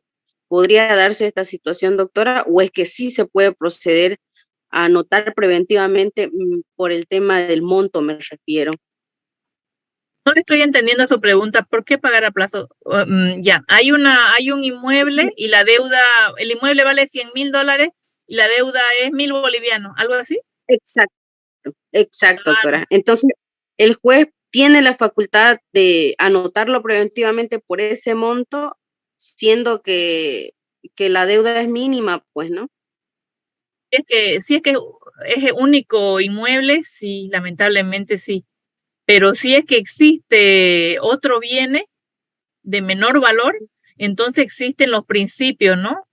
Ahí se explica lo que es ¿cómo se llama? En lo que es la diligencia cautelar, y lo vamos a llevar en el siguiente módulo. Se aplica, la palabra es embargado en demasía. Está embargado en demasía y usted puede pedir al juez para que embargue otro bien, siempre y cuando no sea hipoteca, ¿no? Cuando es hipoteca judicial, la hipoteca persigue al bien inmueble, ¿no? Cuando hay hipoteca. ¿Es una anotación preventiva? Puede pedir, por ejemplo, le voy a dar otro ejemplo. Por ejemplo, había una empresa de cosecha de arroz y tenía muchos trabajadores. Y a esta empresa le embargaron, pasó eso, que le embargaron un terreno que valía más de $300,000. La deuda era por $20,000. Y cuando embargan, también embargan las cuentas bancarias, miren, embargan cuentas bancarias, embargan todos sus vehículos y embargan un bien inmueble. Entonces, ¿qué es lo que presenta? En ese mismo momento presentan las diligencias cautelares y piden el cambio de medida cautelar. ¿Por qué? Porque se estaba afectando el salario de los trabajadores. Ahí voy a dar 2 ejemplos en uno. Estaban los salarios. Ustedes saben que no se puede ir contra los salarios. Entonces le dicen al juez, tenemos este otro bien que vale menos, es otro terreno que no tiene hipoteca, está libre. Entonces pedimos que se cambie el cambio de la medida cautelar. Lo vamos a ver en el siguiente módulo. Puede pedir. Y también existe jurisprudencia constitucional, también de sentencia constitucional plurinacional, sobre la calidad del acreedor y el derecho del deudor. No se puede afectar también el derecho, tiene el derecho el deudor, ¿ya? A que no se le sea afectado su dignidad también cuando se hacen estos embargos, ¿no? Y a veces pasa. Entonces, sí, el juez doctora, tiene que ver ahí la dirección del proceso, ¿no? Si existen 3 bienes inmuebles y el uno no le va a afectar, y pasa, ¿no? Me meto a ver en un proceso así. Como juez, yo afecté el que menor daño le cause al acreedor. Exacto, eso es lo el que le principio de iba a decir. razonabilidad. Hay el principio de razonabilidad y no me recuerdo el nombre de esa sentencia. Si me hacen recuerdo, se la digo en la próxima clase, pero háganme recuerdo. ¿Sí? El menor daño posible al acreedor, dice esa sentencia constitucional, que el juez tiene el deber de aplicar la creencia del ejecutante, tiene el deber de ir y disponer para que al que ejecuta, al acreedor, se le devuelva la obligación en el menor tiempo posible. Tiene ese derecho, pero también el deudor también tiene derecho de que no se le afecte su dignidad. No se le puede aplicar, por ejemplo, si es su domicilio y tiene otros bienes, entonces perseguir los otros bienes, ¿no? La excepción es que hay hipoteca judicial, porque ya de forma voluntaria lo estoy dando ese bien con hipoteca. Ya de forma voluntaria yo dije, ese bien lo dispuse para que lo hipoteque y estoy aceptando y lo estoy firmando en un documento público. Pero cuando existe, por ejemplo, una letra de cambio, un documento privado donde no existe un bien hipotecado y existen varios bienes, el juez pues tiene que ver cuál es el que menor le afecte de menor manera al acreedor, ¿no? Pero no lo hacen, ¿no? He visto que viene el deudor y le dice, pido que se le embarguen todos los vehículos, viene la orden para unidad operativa de tránsito, a todos los vehículos se le embarga. Tiene 10 camiones, los 10 camiones. Si tiene 5 inmuebles, todos los inmuebles los embargan. Y no se fijan en el monto. Y es deber del juez, entonces, fijarse en el monto. Lo vamos a ver esto en el siguiente módulo, que se debe aplicar ese principio. ¿Ya? Mabel, ¿la tengo contestada la pregunta?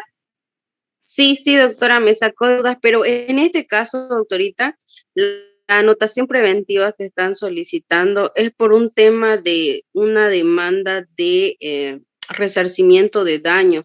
Está solicitando la otra parte que vendría a ser el abogado, ya está solicitando mediante los aranceles, no ha presentado una iguala profesional, ¿no? Y está solicitando que se le embargue, ¿no? Que se anote preventivamente el inmueble. Ahí también lo vamos a ver también en el siguiente módulo de medidas cautelares, el tema específico. ¿Cuándo se puede embargar? Solamente cuando hay un cumplimiento de una deuda. Y en la otra procede la anotación preventiva. La anotación preventiva solo procede cuando es sobre algún proceso ordinario, por ejemplo, de modificación, extinción de algún derecho propietario. Cuando se va a declarar la nulidad, por ejemplo, ahí procede la anotación preventiva. Entonces el juez tiene que ver cuál se va a aplicar, cuál es el humo del buen derecho, ¿no? Tiene que tener una prueba documentada. No se puede también solamente pedir por pedir, ¿no? Pero eso lo vamos a ver en el siguiente módulo ya con más amplitud y con otros ejemplos, ¿ya? En este momento estamos viendo lo que son los principios, pero muchas gracias. Gracias, autorita. ¿Dice el 1500? 52, ahí señala, ¿no? Cómo procede cuando hay una demanda. El Código Civil, ¿no? Las anotaciones. Les decía desde el primer día de clase también que cada actuado o cada institución, perdón, tiene su normativa legal pertinente, ¿no? Por ejemplo, Derechos Reales tiene su ley y su reglamento de derechos reales por el cual aplican la anotación preventiva. Si es un vehículo, está en la ley de tránsito y su reglamento pertinente. Por ejemplo, en el Código de Tránsito, para los vehículos, señala que tiene que ser con documento público y el poder dice que solamente dura, ¿cuánto? Creo que 30 o 90 días, ¿no es cierto? Para este tipo. Y lo señala específicamente, porque en otro módulo, uno de los alumnos me preguntaba, ¿por qué no puedo inscribir, por qué no puedo anotar preventivamente o por qué no puedo inscribirlo el derecho propietario? Se está violando mi derecho, decía. Pero le decía, debe revisar la ley que lo está normando. Si es un vehículo, está en el Código de Tránsito. Si es inmueble, va a estar en la ley de derechos reales, ¿no es cierto? Esa forma de inscribir, que por ejemplo en derechos reales le acepta con un documento privado, pero un vehículo no, tiene que ser documento público, ¿no? Entonces existen esas diferencias. Tiene la palabra Franklin Gutiérrez, tiene levantada la mano.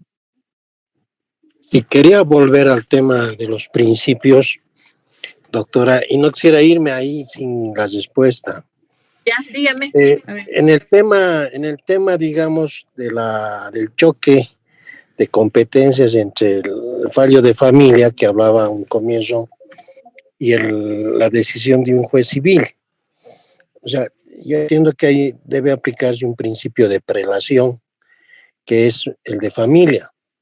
Pero ¿cómo lo materializamos? Porque puede que existan dos juicios, bueno, el banquero va a decir nunca, no, son positivistas radicales ellos, no, aquí hay un contrato y ese contrato no se va a modificar porque le van a poner encima la sentencia de familia, ¿no? Porque la sentencia de familia no va a decir, todos los jueces civiles tienen que aplicar esto, no va a decir eso, ¿no? Entonces, ¿cómo yo puedo materializar esa sentencia de familia?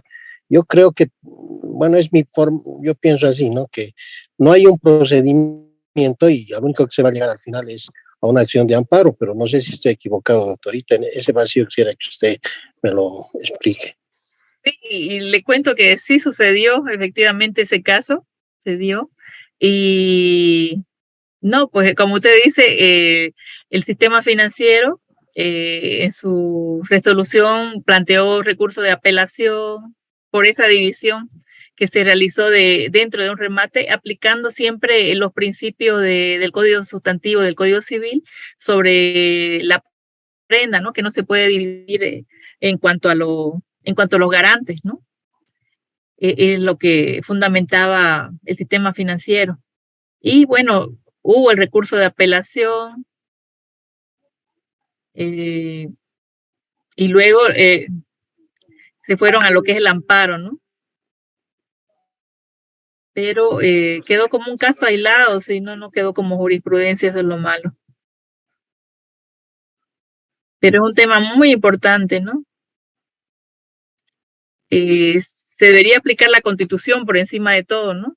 El derecho de esa mujer en cuanto a su derecho ganancialicio, que había sido ya dispuesto en una sentencia ejecutoriada en materia familiar, ¿no?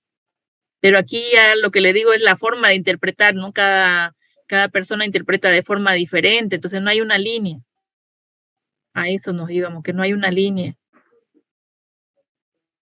Y este Gracias. problema, y otra cosa, y este problema no es un caso aislado. Yo lo he visto muchas veces en los remates, cuando son matrimonios y han sacado el préstamo juntos, ¿no es cierto?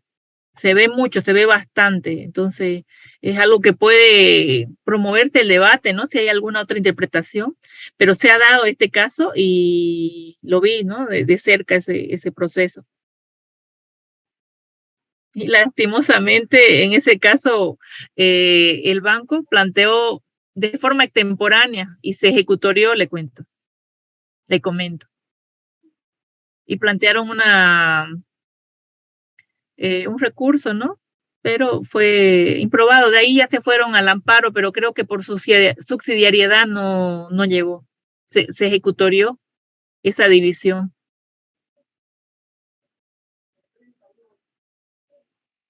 Qué pena.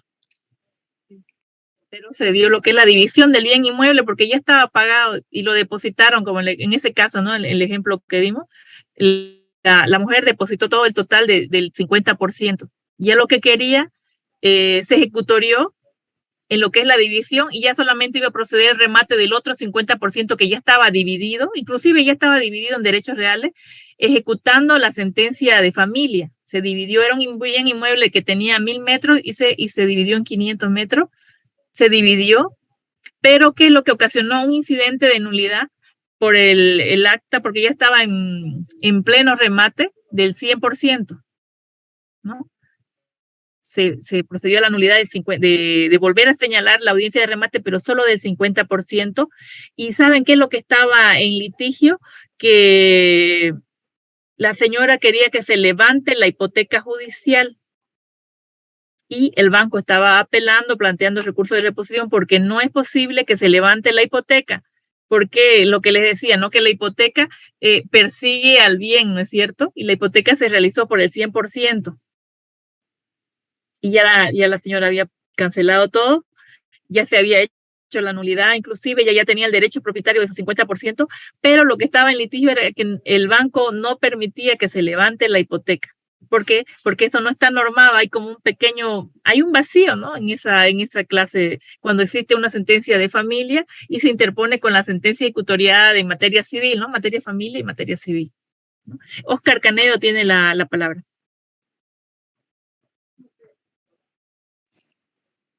Buenas noches. Buenas noches, ¿cómo está? Doctora, consulta. Ya estaba escuchando el tema de los principios. Mi pregunta quizás es un poquito anticipada, quizás no lo sé, pero hay principios constitucionales que marcan, y usted reiterativamente lo hace, que deben de resolverse los conflictos tanto jurisdiccionales, de competencia, o los vacíos, o las normas interpretativas que se puedan dar. Ahora, los principios constitucionales, más allá de que estén por encima, por el grado de relación con relación a los principios que usted está estableciendo en materia procesal civil, tengo una duda profunda. En materia constitucional hay quizá variables y hay quizá criterios que se manejan para la funcionabilidad e interpretación de los principios constitucionales. ¿Qué pasa con los principios procesales civiles relativos a la interpretación no de la materia como tal, sino cuando usted dice tengo como juez o como autoridad la necesidad y la obligatoriedad de observar los principios constitucionales? ¿Qué va a pasar cuando usted entra en contradicción jurisprudencial o interpretativa entre un principio constitucional, un principio procesal civil o en la materia civil, o también en materia familiar o laboral posiblemente, ¿no? Entonces, usted fácilmente vamos a decir, no, el principio constitucional, pero la Constitución Política del Estado Boliviano ahora nos dice otra cosa también, ¿no? Cuando nos dice, señores, marquen y verifiquen qué está sucediendo con el derecho privado, con el derecho a la verdad material, la imputación objetiva y una serie de cosas que están vinculadas al final de cuentas en la práctica procesal diaria y ordinaria y no constitucional, llámese la que se llame la práctica procesal que tengamos. Entonces mi pregunta va por ahí, doctora. Ya, ¿Qué hacemos? No se olvide que yo lo repito cada rato y hasta el cansancio, que solamente es en materia de derechos humanos, ¿ya? Y les doy un ejemplo para que entremos a ver en tema. Existe lo que se llama la materia de argumentación jurídica. Yo una vez, hace muchos años, creo que entré en argumentación jurídica pensando, ¿no?, que iba a aprender cómo voy a armar una sentencia, cómo voy a armar una demanda, ¿no? Cuando entro al curso, puro filosofía, todo filosofía, ¿qué es el yo positivismo? Todo eso, ¿no? Pero en ello aprendimos algo sobre la ponderación. Entonces, si existe un derecho que están los dos en el mismo nivel, ¿cuál vamos a aplicar? Entonces ahí aplicamos lo que es la ponderación y estamos hablando de derechos humanos. Por ejemplo, se está vulnerando el derecho de una persona, un adulto mayor y de un menor de edad. Entonces tenemos que ponderar cuál de ellos es el que se va a aplicar primero. Ya, entonces, lo que es materia civil, entonces estamos hablando del principio dispositivo, son bienes, todo lo que tenga disponibilidad de las partes, ¿no? Pero cuando vamos a aplicar esos principios, ¿qué principios vamos a aplicar? Derechos humanos, por ejemplo, cuando se está vulnerando la indefensión, la defensa, el principio de impugnación. En ese momento vamos a aplicar la Constitución Política del Estado, vamos a aplicar el bloque de constitucionalidad. Es que, por ejemplo, entonces ahí no se estaría vulnerando en materia civil, entonces hay que ver en qué momento y cuándo lo va a utilizar, ¿no? Tampoco porque sí, digamos, tiene que tener un objetivo. Disculpe, doctora, disculpe, no por el grado de que sea una conversación. Pregunto, entonces, viendo el tema de la ponderación, primero se debería analizar que la ponderación y el primer punto a diferir o a criteriar sería los derechos humanos. Posterior a ello, vendría todo lo que relativamente pueda darse en las materias que toque. Eso es lo que me quiere decir, para que yo lo tenga concreto y claro, digamos, ¿no? Claro, hay que ver cuándo lo vamos a utilizar la interpretación jurídica, en qué momento. Por ejemplo, en un proceso, en una sentencia, bueno, lo que es argumentación jurídica nos enseña que hay casos simples y casos complejos. Eso nos enseña la argumentación jurídica. Y hay que ver si un caso simple no amerita fundamentación. Por ejemplo, un decreto de mero trámite, ¿no? Un caso simple. O, por ejemplo, algo que no necesite mayor esfuerzo, que lo aplicamos la ley. Por ejemplo, una tercería, vemos nuestro alodial y vemos quién está primero. Ahí no tenemos que interpretar, no tenemos que buscar el bloque de constitucionalidad, no tenemos que aplicar nada, ¿no es cierto? Pero ¿cuándo existe el problema? Cuando en esa tercería, por ejemplo, y ha pasado, he visto un ejemplo, que en derechos reales, por ejemplo, no bajaron al sistema y no aparecen en el folio real. Y entonces, ¿qué va a hacer el juez? Va a aplicar a letra muerta ese folio real que está viendo, ahí va a ir el derecho propietario, ¿no es cierto? El derecho de defensa, el principio de verdad material, perdón. Entonces, ¿qué es lo que va a hacer el juez? Tiene 3 días para aplicar el Código Procesal Civil, ¿no es cierto? 3 días tiene para dictar una resolución. Pero si tiene esa duda de que no bajó del sistema, ¿qué podría hacer el juez? Puede aplicar los principios y pedir a Derechos Reales que le dé una certificación de cuál es el bien, el propietario que inscribió primero, ¿no es cierto?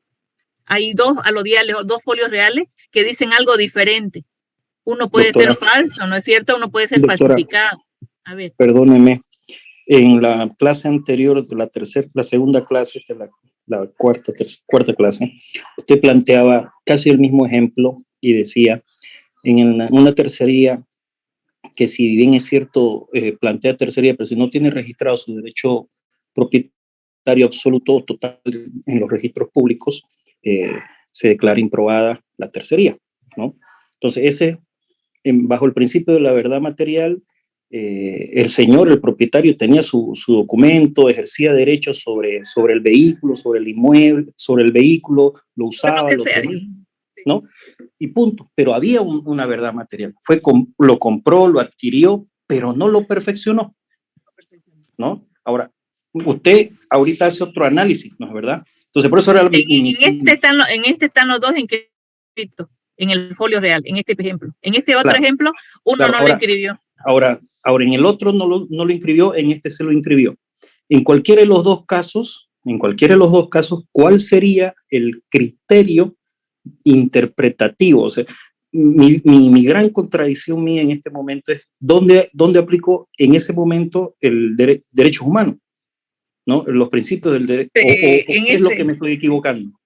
No, yo les estaba hablando sobre la interpretación, cuándo aplica el artículo 113 de la Constitución Política de forma directa, ¿no es cierto? Ahí estaría aplicando el principio de verdad material que está en la Constitución Política del Estado. Ya ahí me explico mejor, ya, para que me entiendan. Ahora sí. Sí, es que yo les di el ejemplo del artículo 13 y 226 de la Constitución Política del Estado para aplicar de forma directa la Constitución. Y también lo tenemos, el principio de verdad material lo tenemos dentro de los principios de la 439 y también está en la Constitución. Yo les daba el ejemplo que el juez tiene 3 días para dictar la resolución, 3 días. Pero ¿qué pasa si no tiene la respuesta? Tiene 2 folios reales, están inscritos 2, pero dicen algo contradictorio, entonces tiene que salir de la duda y tiene que buscar una certificación, un informe. Lo mismo puede ser cuando ya estoy en una audiencia complementaria, ya tengo que dictar sentencia y existe duda razonable. Tiene que el juez aplicar la verdad material y buscar esa respuesta, ¿no? Pero siempre y cuando no se atente contra los otros principios, bueno, el principio dispositivo, que las partes tienen que señalar demanda, qué es lo que están demandando, cuál es el fundamento, y el juez tampoco puede irse, por ejemplo, a pedir una prueba que ni las partes la tenían, ni está dentro de lo que han señalado en todo el proceso. Se va a inventar una prueba de afuera, ¿no? Tiene que ser algo que ya está dentro del proceso y que le genere una duda, pero de la prueba que ya está presentada, para no vulnerar otros principios. Entonces es bien complicado, es bien complejo, ¿no? ¿Cuándo aplicamos derechos humanos? Por ejemplo, cuando hay indefensión. Eso está dentro de los derechos humanos y les daba el ejemplo del caso de derechos humanos, este caso Almonacid versus Chile, ¿no? Es el que señalamos de la Corte Interamericana de Derechos Humanos. Lo pueden leer, es muy interesante esta sentencia constitucional donde está ordenando al Estado de Chile que se aplique la convencionalidad, que los jueces deben aplicar directamente la interpretación cuando sea derecho humano. Entonces, ¿cuáles son los derechos humanos? Lo tenemos ahí, la Declaración de los Derechos Humanos, ¿no es cierto? Está ahí todo lo que tiene que ver con el derecho a la defensa, por ejemplo, al debido proceso, a tener un juez imparcial. Todo eso está en los derechos humanos. Por ejemplo, cuando hay un caso de excusa o recusaciones, ¿no? Tener el derecho a tener un juez imparcial. Ahí van los derechos humanos. Vamos a ir viendo los derechos humanos en otra clase, puede ser en la última clase, para que lo tengan claro esa figura, pero eso va más en lo que es materia constitucional, ¿no? Solamente aquí lo damos como para que ustedes tengan una idea de que no se debe aplicar la letra muerta, que se debe interpretar, se debe ir más allá a la interpretación, buscar jurisprudencia. Tiene la palabra Oscar Canedo. ¿Quiere hacer algo referencia de lo que estamos señalando? No, doctora, ya estoy conforme. Muchas gracias. Ya, cualquier cosita, pregunten nomás, no se queden con la duda. Entonces, la Declaración de los Derechos Humanos habla, por ejemplo, de que en materia penal, por ejemplo, de que tiene que estar con un abogado, ¿no es cierto? Derecho, existen muchos derechos que se pueden aplicar. En materia civil son un poquito menos, ¿no? Pero sí existe, hay. Y tiene que estar el juez ahí atento, ¿no? A todo eso, para poder aplicar derechos humanos. Por ejemplo, cuando hay un menor de edad, ¿no es cierto?, dentro del proceso, a veces se dilatan los procesos, hay mujeres con estado de gravidez, se debe respetar el adulto mayor, ¿no?, de la tercera edad, con discapacidad tienen derechos también, ¿no? Se deben aplicar. Bueno, ahí vamos a quedar y tienen de tarea el video de conciliación. Vamos a debatirlo en la siguiente clase. El siguiente principio es el principio de gratuidad, ¿ya? El artículo 9, el proceso civil es gratuito, pero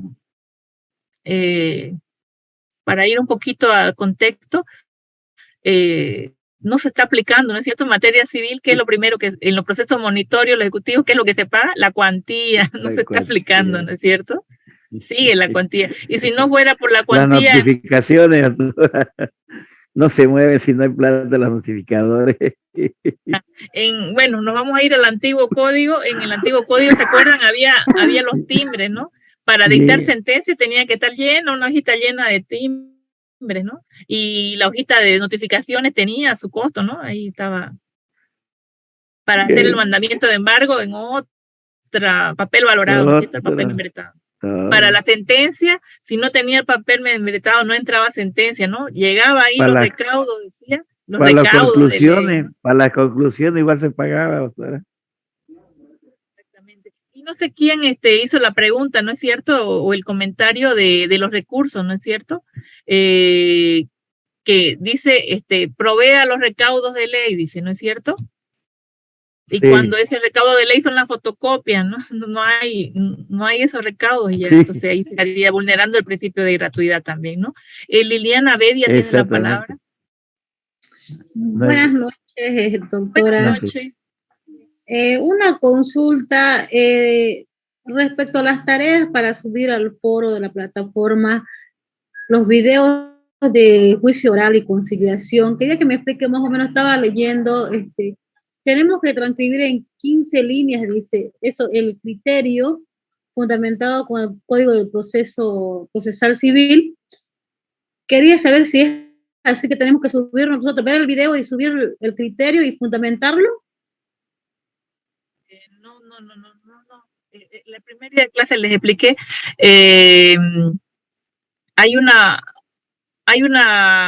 lo tenían que subir ahí a la plataforma donde dice foro, y usted tiene que ver el video y expresarlo, ¿no? Por escrito, qué es lo que piensa sobre la forma de la prueba, de presentar la prueba. ¿Cuál es su criterio propio?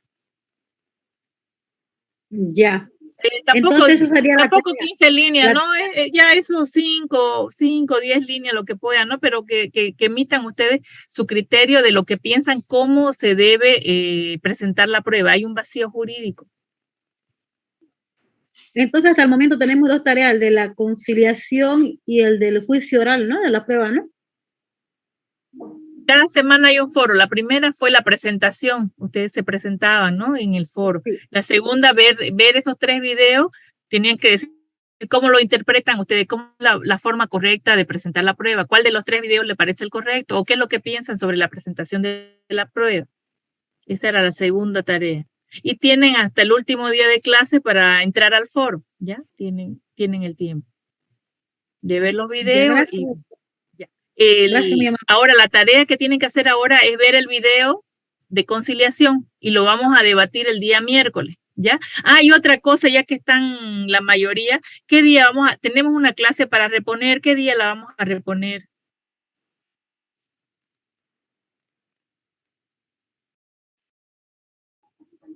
Quiero, doctora, que levantemos la mano ¿Qué sugieren? Es que hace rato cuando lo lancé la pregunta, solamente habían cinco alumnos, ahora ya estamos 21, ahora sí ya hay quórum. Ahí usted como tiene control de todo, usted hace la pregunta, por ejemplo, ¿quiénes quieren el lunes? Levantamos la mano con el Zoom y usted cuenta, digamos, ¿quiénes quieren el sábado? Eso. Tenemos ya 21 participantes, a ver, ¿quiénes están de acuerdo para el día lunes? ¿Están de acuerdo? Para que levanten la mano y yo les cuente aquí. Tengo 4, ¿no? 5, tengo 6, 7. Para el día lunes, el día lunes, ¿no? Cuidado que después no estén presentes. Le pongo falta.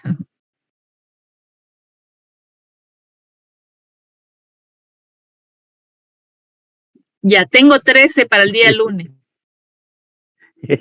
Para el día lunes. Sí, para el día lunes. Por uno, ahora somos 25. Doctora, otra cosita, usted nos dijo que nos iba a guiar para hacer el trabajo de memorial, aplicando los principios. ¿Para cuál trabajo? Perdón, no le escuché. El memorial que le vamos a hacer supuestamente al juez que aplique los principios que nosotros elijamos. El principio, sí, cualquier principio, lo vamos a hacer en memorial. Ya la anterior clase les estuve señalando, les puse la diapositiva que la tienen también en plataforma, cómo elaborar una demanda. Ese memorial es su guía, ¿no? Para hacer un memorial. ¿Qué les parece si el día miércoles, la primera hora, avanzamos lo que es la conciliación? Y la segunda parte, cómo hacer el memorial de los principios, porque ya vamos ya por el principio número 10 y ya creo que para que podamos seguir adelante. Entonces, queda acordado este lunes de 7 a 10 de la noche tenemos clase, ¿no? Para reponer. ¿Están de acuerdo todos, no? Ya. Entonces, sí, perfecto. Me lo colocan, por favor, en el grupo de WhatsApp, por favor, que el día lunes pasamos de 7 a 10 la clase para reponer, por favor, ¿ya? Me hacen ese favor. Ya. Muchas gracias. La lista de ahora. La lista de ahora. Un minutito, ¿dónde la tengo la lista? Un minutín, no sé dónde.